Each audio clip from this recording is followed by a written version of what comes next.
De jeugdleden staan een jaar verslijnd te zien naar de resten van haar clubhuis. Alles is vernield door een bron die naar alle gedachten juist de nacht om een oor zien onstutsen is. Het is voor de vereniging al de derde keer in 12 jaar tijd. Joey ontdutst de bron. Ja, wij wonen hier aan de weg hiervoor. En toen mijn vader de hond uit ging laten, toen zag hij de vlam van dit hokje boven het FCD uitkomen. En toen zijn we voor de zekerheid maar even weer heen gegaan, want mijn paarden staan hier ook in dit gebouw. En het leek vanaf ons huis dat hier in het gebouw was. Dus zijn we weer even heen gereden, toen bleek dat dit in de brand stond. Nou ja, ik schrok me dood. Ik dacht, daar gaan onze spullen, want we hadden net een nieuwe hindernis gekocht. En het had best wel lang geduurd voordat we er eindelijk geld voor hadden. Het was wel een beetje schrikken.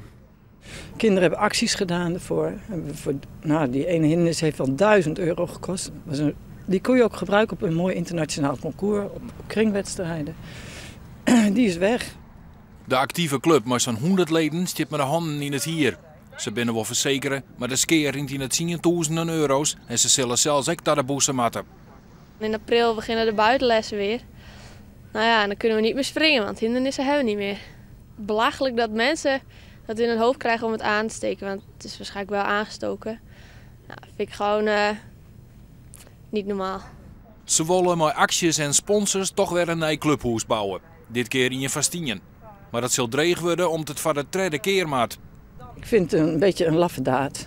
Ik vind het gewoon jammer dat we steeds weer vanaf de grond alles weer moeten opbouwen. Ja.